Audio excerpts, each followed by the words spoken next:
Patuloy na nagbibigay serbisyo, pag-asa at saya.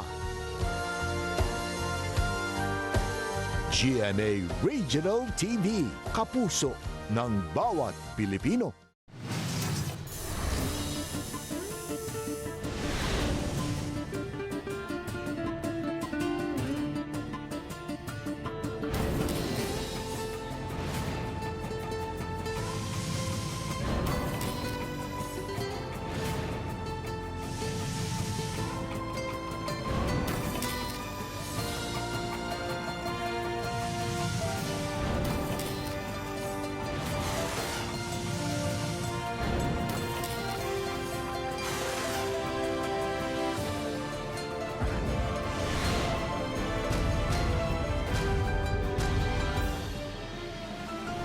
Ang GMA Regional TV, Balitang Bisdak.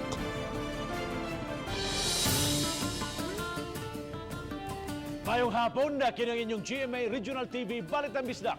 Ang bugtong kasaligan, kasandigan o kanangpan sa mga Bisaya. Ako si Bobby Nalsaro. Nga maghatod sa labing dagku ug mga naguna balita ang mahinungdanon sa Central ug Eastern Visayas. Ako si Alan Domingo. Ako si Cecil Kibod Castro, live sa GMA Complex sa Dakbayan sa Sugbo. Exclusive! Gawa sa 5 kakilong bugas sa syudad. Lugan 3 kakilong madawat sa mga residente sa 12 barangay sa Lapu-Lapu City. Laing exclusive!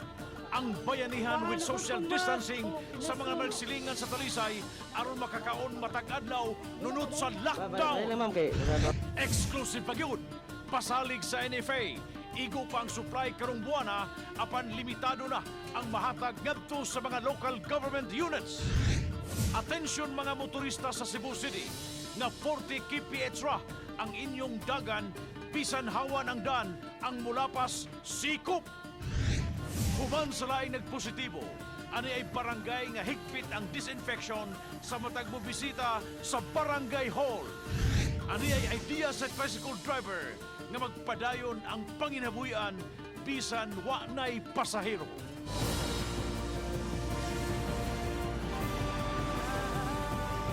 Kini ang GMA Regional TV, Balitang Bisdak.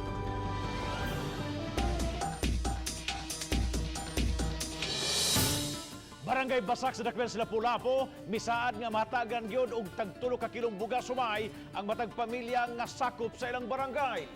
Lakip na usab sa matagan ang mga nanimuyo sa subdivision sa nasgutang barangay. Apan prioridad gihapon nga hatagan ang mga kabos o katong mga wa nay trabaho. Siluan mayroon din sa exclusive report.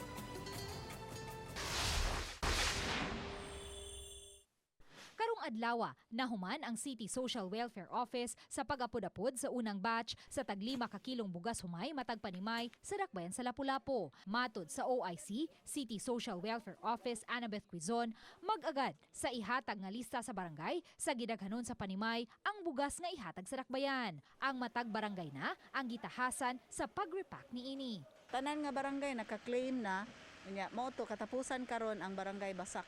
Ang among gihatag sa barangay based ra gyud sa ila pong gihatag namo nga numero. Kung moingon sila nga mauni sila 5,000 ka households diha, so we give them 500 sacks.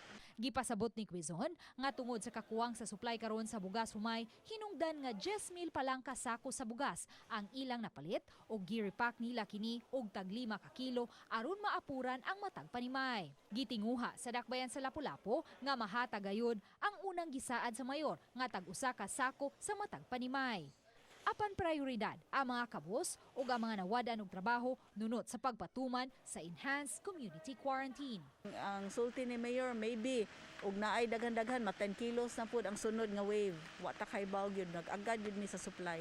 Ang barangay Basak nga mo'y 12 barangay sa Dakbayan sa Lapu-Lapu mibutyag nga gawa sa tag 5 ka kilong bugas humay nga hinatag sa Dakbayan, nag-apod-apod na usab ang barangay og laing tag 3 ka kilong bugas humay matag panimay. Hatagan pag ginamo ang katong nahatagan namo sa 3 kilos, hatagan pag ginamo sa 5 kilos sa mayor. Pero muhatag gyapon mig another 3 kilos sa barangay gyapon. Balik katulo mi muhatag sa barangay. Ang Barangay Basak may 8,500 ka mga panimay sa kapin 40 ka mga subdivision. Misaad si Dainarla nga lakip sa ilang hatagan ang mga nanimuyo sa subdivision. Uban ni Godfrey Relien, Luan Merondina, Balitang Bisdak. Aron lang silang tanan nga mga silingan nga makakaon gyud matag adlaw, anay managsilingan nga nagbayarihan o nagtampuhay alang sa lutuonon, samtang nagkadiya usab ang pamaagi nga gihimo sa uban samtang nga nagtuman sa enhanced community quarantine. Ang report ni Fee Marie Dumabok.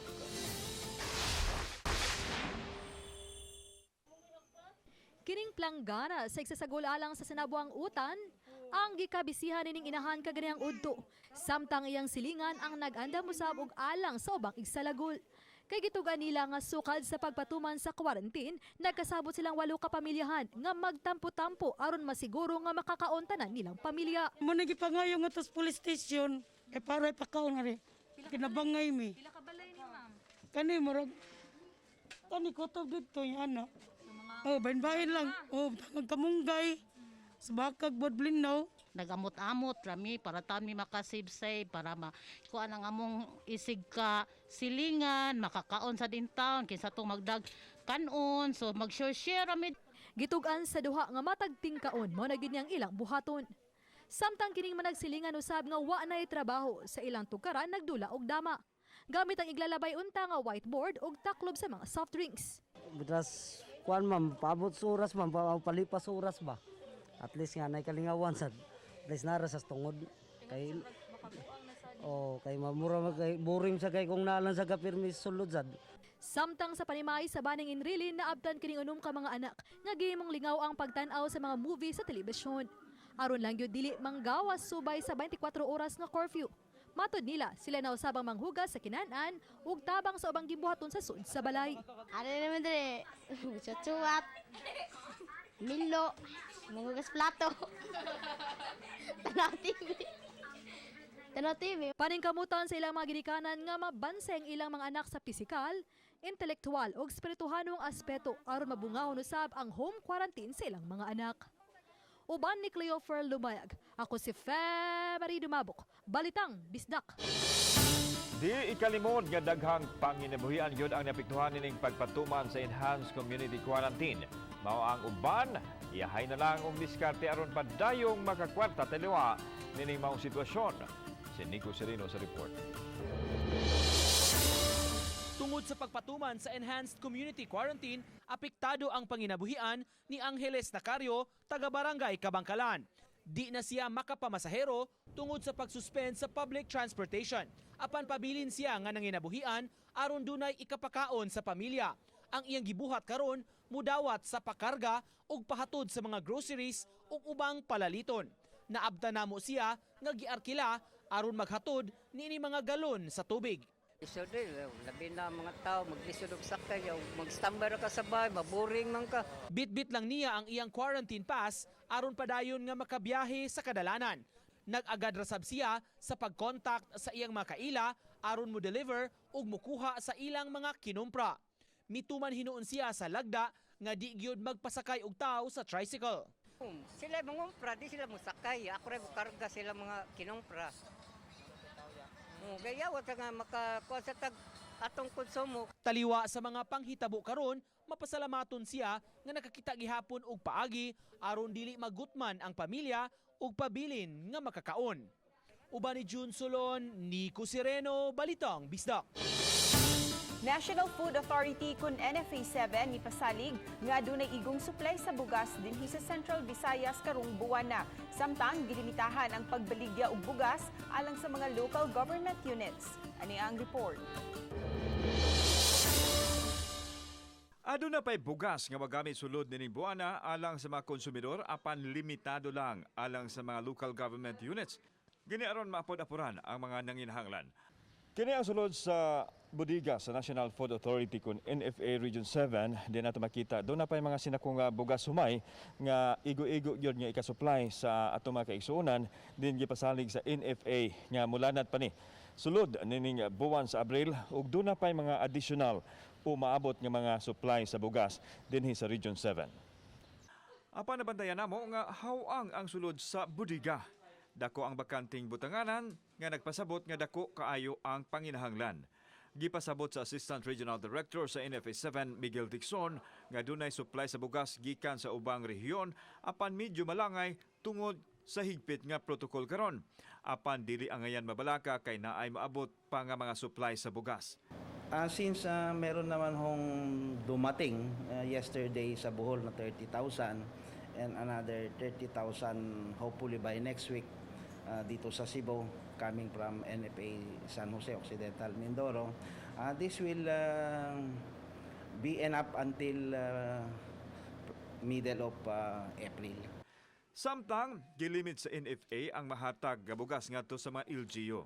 Gani ang dakbayan sa Sugbo, 10,000 ka sakong bugas lang ang ilang nakuha sa 150,000 nga gi-order nini.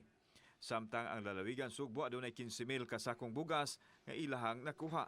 Ang kalangsuran ilang mahatagan og 500 ngadto sa 1,000 ka sakong bugas. Samtang ang barangay mahatagan nila og 20 ka sakong bugas.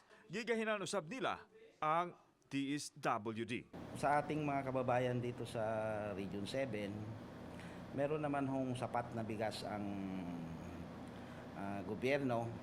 Hindi lang kaagad-agad maibigay yung requirements ng local government unit while awaiting for the arrival of our requirement both coming from Region 4 and Region 6. Kauban si Marlon Melgaso, ako si Alan Domingo, Balitang Bisdak.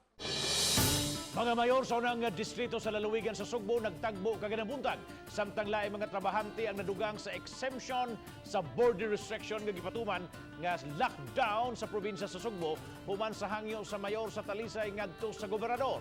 Si Faye Marie Dumabok adunay report. Kun sa unang duha ka adlaw nga pagpatuman sa enhanced community quarantine sa probinsya sa Sugbo, ubay-ubay gyud sa taga Talisay nga nagtrabaho sa dakbayan sa Sugbo nga wa na makauli sa ilang mga panimay kay wa malakip sa exemption sa border restriction. Karon, daghan na kanila ang makasud gawas. Apan giklaro nga kadto lang gyud makapakita og kamatuoran. Samtang nagtagbo ganihang buntag ang mga mayor sa unang distrito sa probinsya sa Sugbo sa buhatan ni Mayor Samsam Gulyas. Gipasabot ni Gulyas, kiniaron paghatag katinawan sa ilang pagpatuman sa mando ni Gobernador Gwen Garcia sa enhanced community quarantine. What are the best practices of each LGU as far as the quarantine is concerned? Then tingali magkayusa lang mi when it comes to the guidelines ato ang mga checkpoints and unsay mga kailangan when people do cross borders in the 1st District of Cebu. Sa laing bahin, mapasalamato ng mga pulis sa Talisay City Police Station nga gawas sa mga hinabang nga pagkaon, mainom ug uban pa, daghan ang may padayag sa ilang pasalamat kanila nga maoy naghatag kanila og dugang kadasig pagbatok sa COVID-19.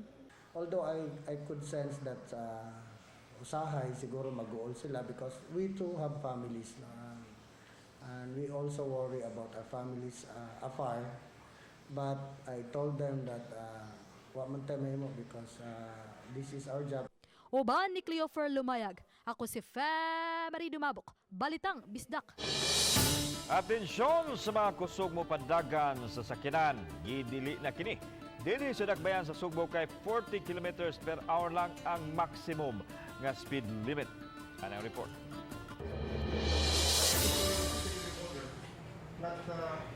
For main thoroughfares, there should be a speed limit of not more than 40 kilometers per hour. And then for city residents, or for residential areas, not more than 20 kilometers per hour. Mao kini ang kamandoan ni Mayor Edgardo Labella human makadawat og report kalabot sa nang hinubrang kakusog sa pagpadagan sa mga motoristas kadalanan sa dakbayan Sugbo. Matod sa mayor nga tungod sa kamingaw sa mga kalsada, white traffic. Kumpiyansa usab kay ang mga driver. Delikado kini nga mosangpot sa disgrasya. Busa gitahasan sa mayor ang kapulisan ug ang City Transportation Office pagpatuman sa lagda. Let us regulate the speed because there are only very few vehicles which are flying the city streets. Gipasalig usab sa Pangulo sa Cebu City Police Office nga tutukan nila ang pagdakop sa mga traffic violators. Miawhag si Police Colonel Hector Grijaldo nga mookupirar ang tanan aron dili magkaproblema ilabi na nga naay bugat nga krisis kitang giatubang. We're going to implement the orders of the mayor All of this will be on operational immediately the resolution of the mayor will be released. Kauban si Marlon Melgaso, ako si Alan Domingo. Balitang Bisdak. Uban ang mga kooperatiba sa National Bureau of Investigation kung NBI Bohol, gisuroy sa Department of Agriculture ang mga bodega sa bugas ug rice mill sa Bohol kagahapon. Gusto masiguro sa provincial government sa Bohol nga walay mahitabong hoarding taliwa ni ining pandemic. May 15 ka mga bodega ang Bohol nga sa kansamtangan nag-ani og humay. Nasuta sa mga kawani sa duha ka ahensya nga wala man say hoarding nga nadiskubihan. Wa usab mitaas ang presyo sa gibaligyang bugas sa mga tindahan nunot sa price freeze sa basic commodities sa lalawigan nga gipaubos sa community quarantine.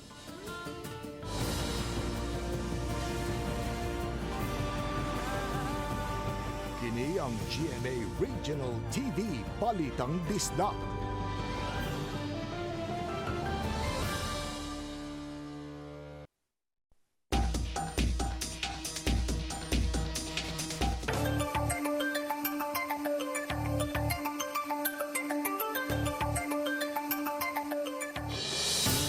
Mas gihigpitan pa sa Mandawi City officials ang monitoring sa kabaranggayan labi na katong mga tao nga nag-exhibit og symptoms sa coronavirus disease. Plano usab sa syudad nga mopalit og dugang mga test kits aron ilang magamit.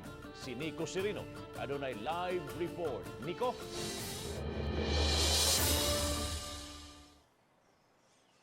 Yes, Bob, hugot nga monitoring ug surveillance sa kabaranggayan ang ipatuman sa Mandawi City nini ilang gubat batok sa COVID-19. Taliwa sa hulga nga dala sa COVID-19, gustong masiguro sa syudad mahigpitan ang monitoring sa kabaranggayan. Mao nga gitahasa na ang City Health Office, DRRM ug barangay sa subsub nga surveillance. Clustering o posibleng panagtapok sa mga kaso sa usa ka dapit, sitio o barangay pananglit ang buot nila nga malikayan. For example sa sentro, tanaw na to ug naay daghan na kaayong na ILI dire, bantayanan na nya ang neighboring barangay Kambaro, daghansad nya ang neighboring Giso or Mantuyong ba nang sunod. Di ato na ana ta dinha mag-alert. Pero so far wala pa man.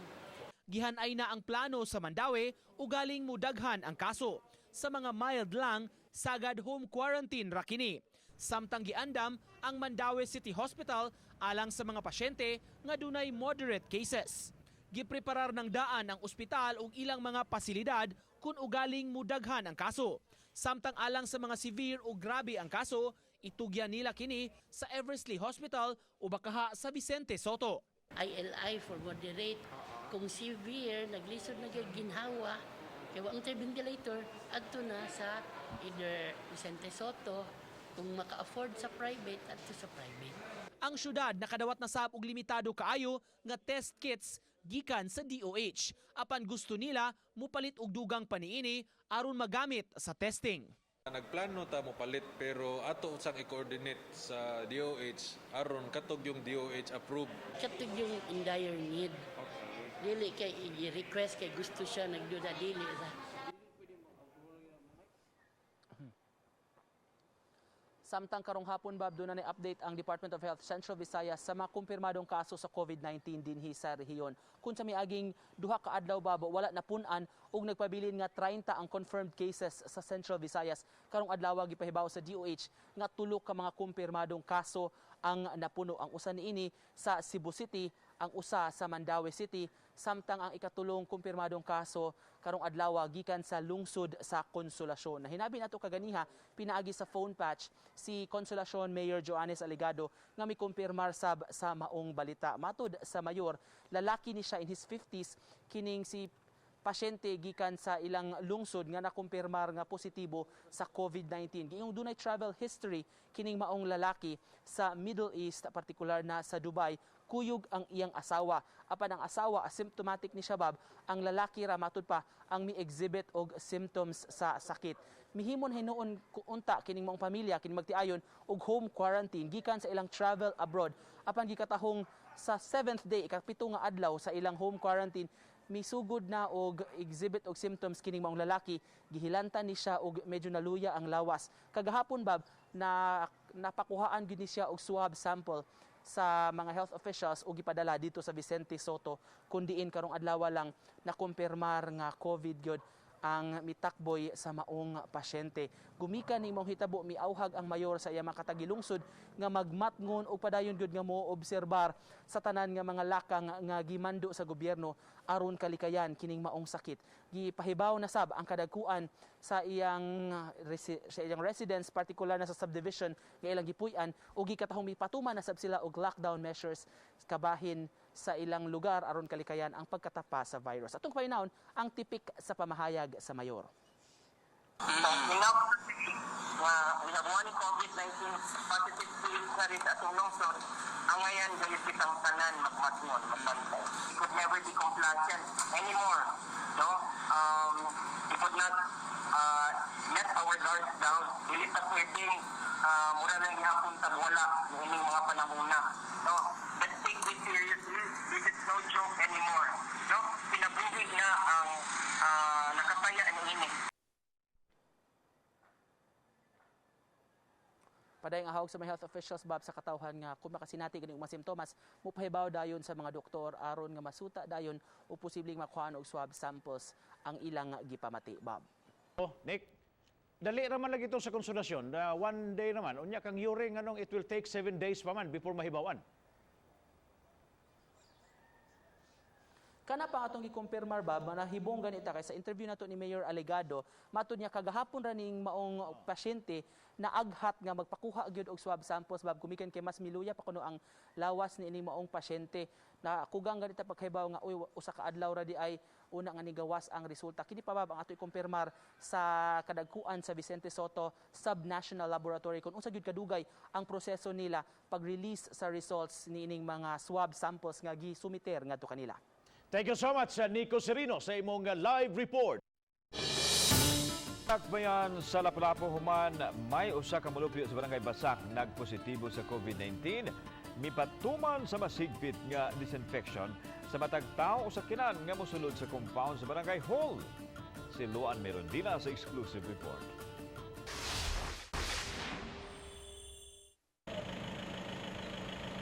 Sa entrance pa lang sa compound sa barangay hall, sprayhan og disinfectant ang ligid ug lawas sa matag sakyanan nga mosulod. Samtang laing disinfectant spray usab ang giandam alang sa matag individual nga mosulod sa barangay hall. Aron pagsiguro nga makontrolar ang mga tawo nga mosulod dinhi sa barangay, gituyo pagmontar kining tent aron dinhi i-disinfect ang matag bisita sa barangay. Unya dayon adto dito paagion sa ilahang entrance. Human ma-disinfect, may tumbanan nga mga trapo nga gibasa usab og disinfectant ug nagsilbi kining improvised foot bath. Dayon kuhaan og temperatura gamit ang thermal gun ug may alcohol nga ipalimpyo sa mga kamot. Dili mi kapugong sa mga tab so unsaon namo imo na mo ari ako lang stick to kay watak kibaw sa mga tao nga mo sa barangay bitaw mo bisita ba. Niadtong Lunes lang, gikonpermar sa mga health officials ang ikaduhang kaso sa COVID-19 sa dakbayan sa Lapu-Lapu. Gipasabot ni Kapitan Isabelito Dainarla nga ang pagbutyag sa ikaduhang kaso gitumong aron paghatag og awareness ug dugang pagmatngon batok sa COVID-19 ug dili ang pagtisok og kahadlok. Og namoy kahingawa sa barangay ng pangutana pero ako lang gigna ay mo panggawas. Ay mo panggawas sa balay ug mahimo. Ang duha ka mga kaso sa COVID-19 sa dakbayan sa Lapu-Lapu gikatahong ana-ana sa recovery stage. Uban ni Godfrey Rilien, Luan Merondina, Balitang Bisdak. Compulsory na ang pagsulob og mask sa Cebu City ug mao kini ang gimando ni Mayor Edgardo Labella. Ani ang report. Ang dakbayan sa Sugbo ang labing daghan og kaso sa coronavirus disease kung COVID-19 sa Central Visayas. Adunay 20 ka mga COVID positive ang Cebu City nga giisip gani ni Governor Garcia nga epicenter sa coronavirus. Nunot nini, mihimo og mas istriktong protokol ang dakbayan sa Sugbo sama sa enhanced community quarantine. Karong adlaw mimando si Mayor Edgardo Labella sa compulsory nga pagsulob sa face mask.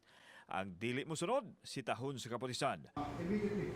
O tagaan lang na to until tomorrow. Gusto lang sa mayor nga mohimo ang tanan sa ilang share aron malikay sa pagtakboy sa virus ug aron dili usab makatakod sa uban. Nagpadayon usab ang pagpang-disinfect sa mga dapit dinhi sa dakbayan sa Sugbo. Kauban si Marlon Milgaso, ako si Alan Domingo. Balitang Bisdak.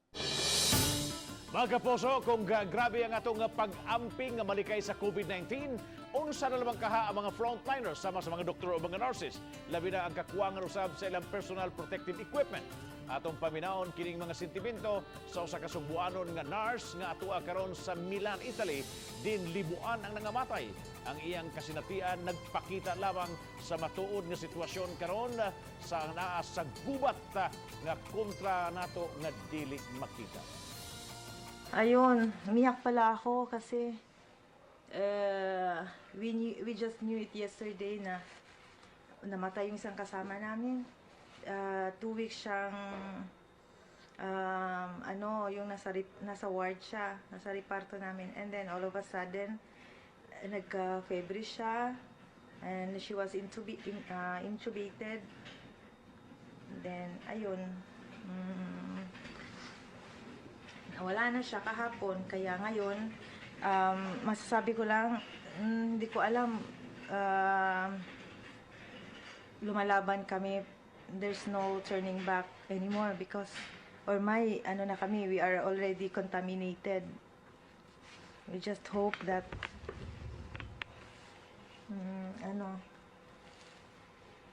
God will continue to protect us. Naawa ko sa mga kasama ko kasi nandito sila, may mga pamilya sila kagaya ko. Pero we have no other choice but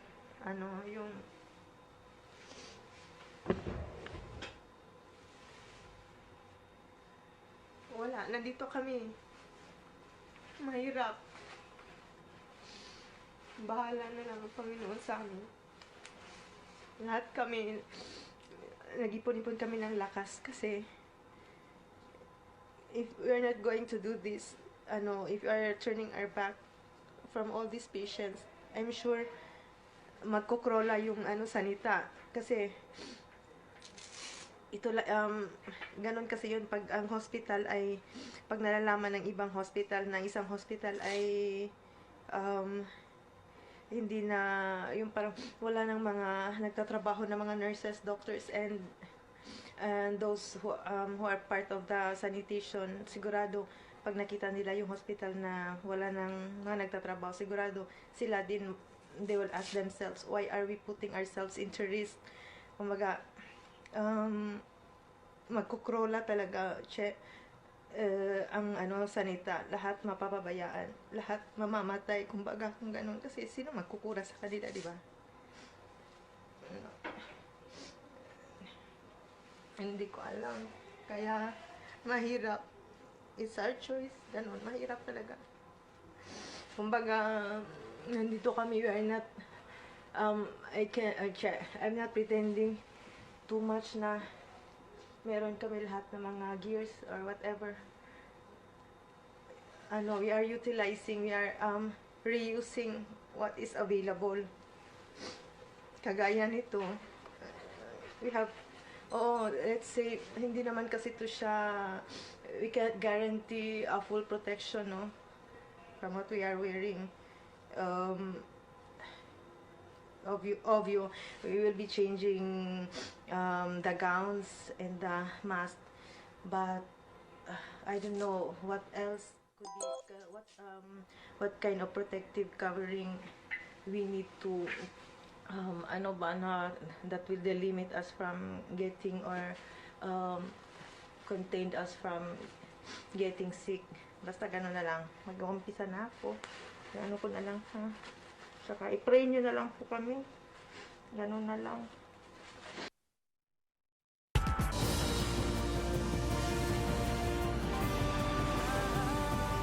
Kini ang GMA Regional TV Balitang Bisdak.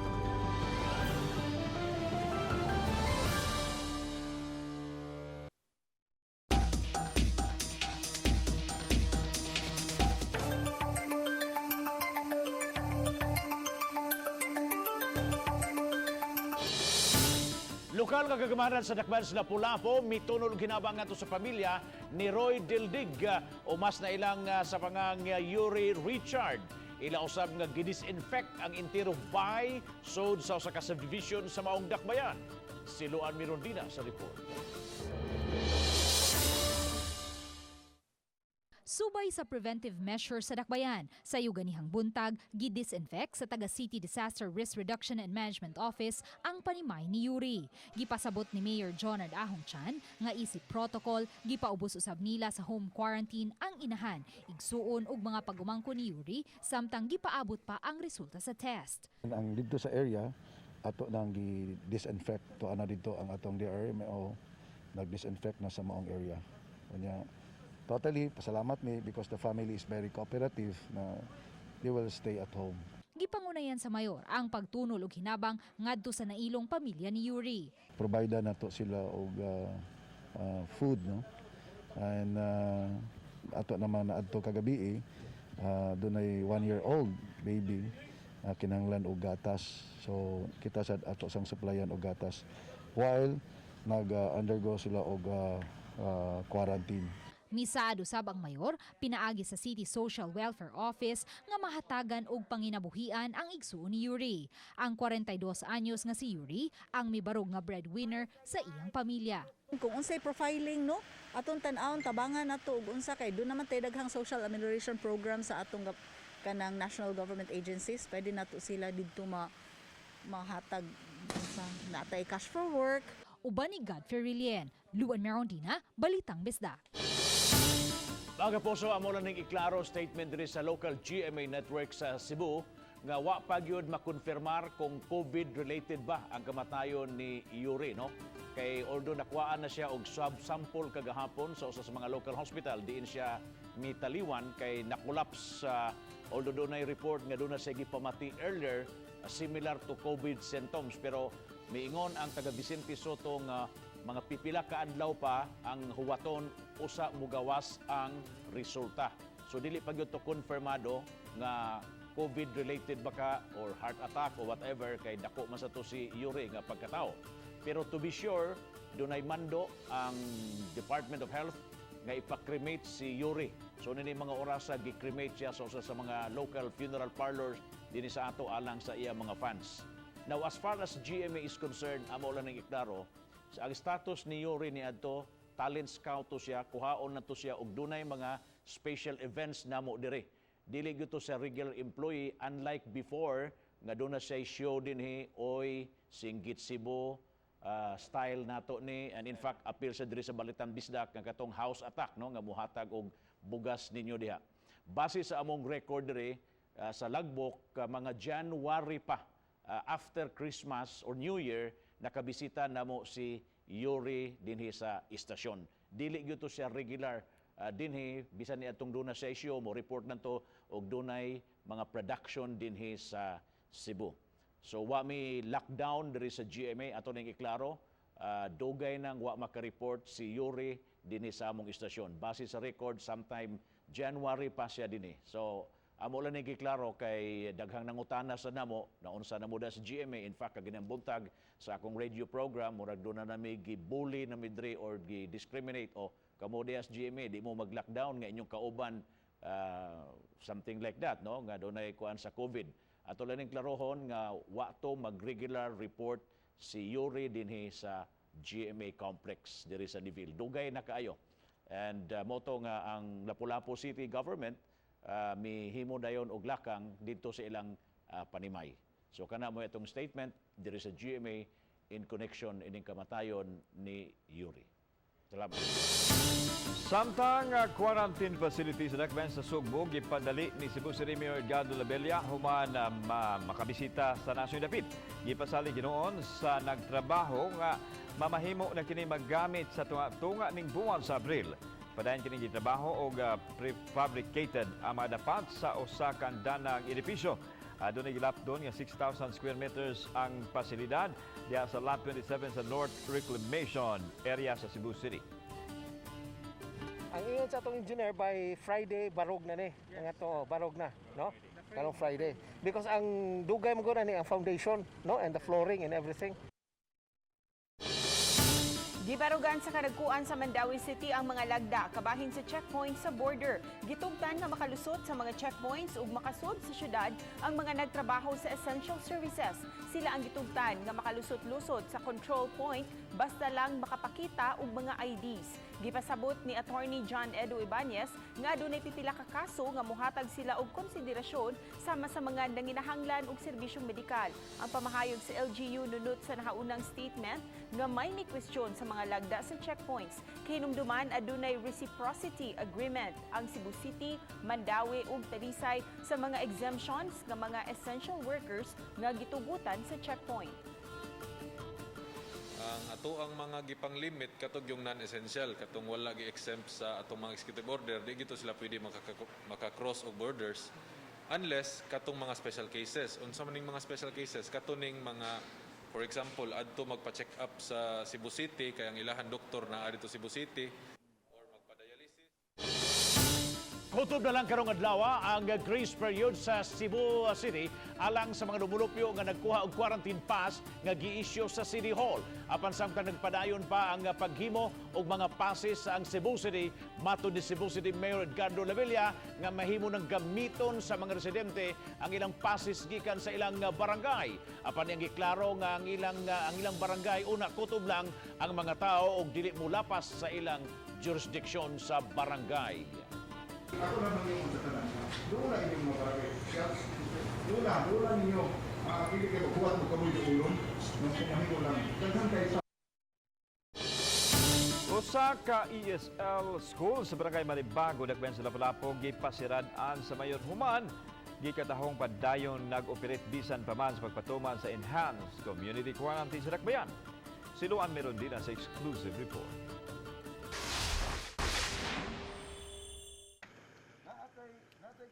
Tuyong gibisita ni Lapu-Lapu City Mayor Jonard Ahongchan ang usa ka ESL school sa Barangay Maribago human makadawat og report nga padayon kining nag-operate.